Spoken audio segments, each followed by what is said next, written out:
Hey everybody, welcome to a special episode of Just in Time, breaking away from product for this series. You're going to see a few more of these. Part of my job and what I love about what I do in this community is I get to talk with amazing designers and hear about what they do and how they live. And I decided why not capture some of that and share it with the rest of the world so that they can get to know them as well. Today I'm joined with Leslie North of Aurora Lighting Design. Leslie, thank you for taking the time to be with me today. Great to be here. Now, I did have the benefit of interviewing you once before when you were nominated for an award for the 2020 or 2019 IES Award. It was 2020, the IES Distinguished Service Award. Right. So I've talked with you before, and there was so much that I loved about you. But one of the things that I remember in your nomination for that was the number of people who had talked about you as a mentor for them. And that's really what I want to focus today's conversation on, is not just Leslie the designer, but what is it about you that, you, in your mind, makes you such a natural leader or mentor for so many? You know, I was giving this a little bit of thought when you said you want to talk about mentor. And what I really think that the basics of any mentor is really just somebody who wants to see somebody else thrive. If you thrive, the community thrives. And and I look at a lot of the things of, part for me is that I had great mentors. Certainly many of the bosses that I've had. Within the lighting community, there's certainly, Steve Scolacci played a huge role. Naomi Miller, who won't admit it, also played a very huge role. And many others as it come along. I got a chance to, was working on the quality of the visual environment committee. I was secretary when Peter Nye was the committee chair for that. That certainly was door opening. A lot of the people that I became familiar with and worked alongside in IES committees did a lot of that. I had a wonderful mentor who was the head of engineering when I was at ESD.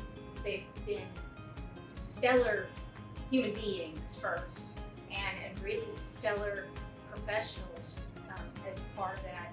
Some of the names, and some of them have mentored me for an hour, some for decades.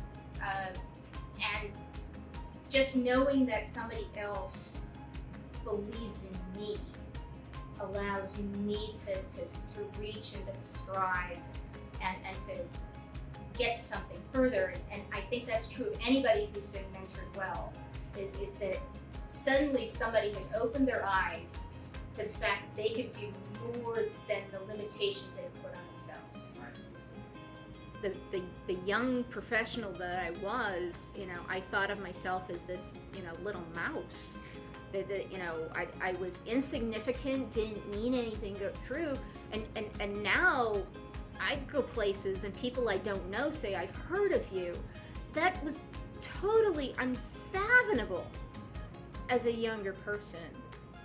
And, what's between then and now, just a whole series of small opportunities. And saying yes to and rising to the challenge of each new opportunity.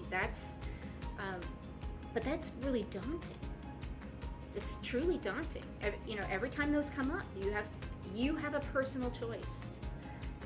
One of the problems with mentoring is that you're helping somebody else thrive when you're in a work relationship where one is responsible for the other, and you're still just making suggestions. People make their own decisions. So I owe a great debt to John Trutwin, who gave me a lot of opportunities, a lot of starts, allowed me to grow as an electrical engineer, and then I totally broke his heart when I said I wanted to do lighting design only. And that's the risk. That's the risk, is that, if you're in that tighter relationship where it's business related, the mentee has the right to go live their own life differently than you would wish for them. that's fine. But perhaps some of what you gave them, or I know some of what I was given, was still owe that debt to John.